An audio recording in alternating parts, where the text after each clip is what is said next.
Donc hier, Thierry Lagesse, dans une interview à l'Express, vient dire que c'est, pour lui, c'est le salaire minimum introduit par le gouvernement sous le Prime Ministership de Pravin Jagannath. Pour nous, c'est une mesure historique, le salaire minimum.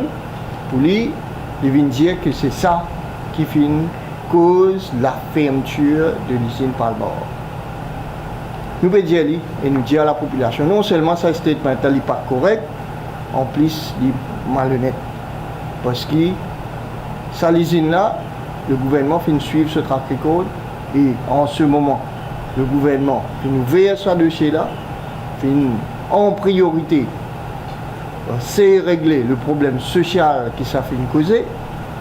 Le gouvernement fait entièrement solidaire avec les employés et nous vient dire que ce statement là, non seulement il n'est pas correct, mais il est malhonnête. Parce que l'usine de Palmore est extrêmement endettée bien avant qu'il introduise le minimum wage.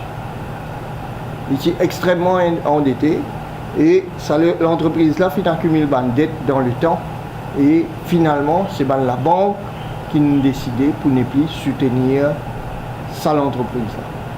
Nous profitons de cette occasion pour dire à tout le monde qui peut dire aujourd'hui que le secteur textile, manufacturier, zone franche, en péril, pour dire que nous profitons de cette occasion pour dire que pas aujourd'hui qui est dans l'entreprise mal administrée qui a le fermé.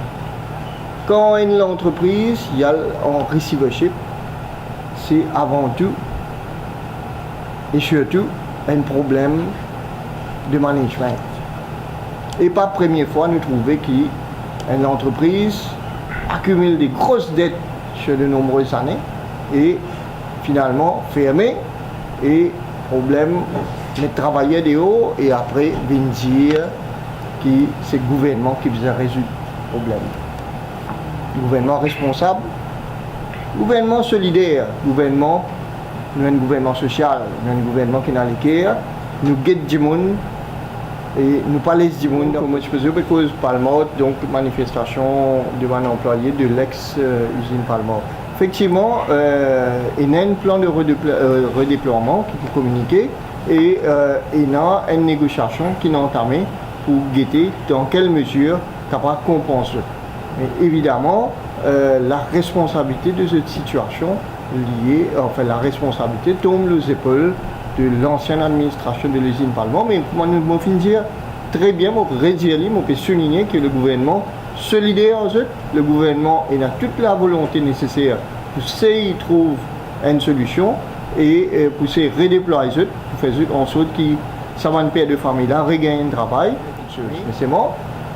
Nous, au niveau gouvernement, le ministère du Travail, PGT, comment pour faire dans le futur pour que ça va affaires là pas réarriver, étudier l'entreprise qui est en difficulté, et dans cas genuine, d'autres vraiment un problème, mais c'est bon, nous ne sommes pas capables, certains patrons, parfois récidivistes, et je t'ai fait l'enquête, je t'ai dit qui m'ont dire. On peut dire bien, certains patrons récidivistes prend un privilège de la société, prend casse avec la banque, pas injecté parfois dans la compagnie, parfois injecté, mais seulement servi casse là pour eux-mêmes, voyage de first class, roule gros le tour, faire compagnie, faire faillite, après venir dire gouvernement responsable, secteur manufacturier pas bon, et besoin d'une casse. Rappelle l'épisode RS Fashion, RS de Nîmes, STF, Future Textile. Quand nous cause patron récidiviste, à là qui nous trouve.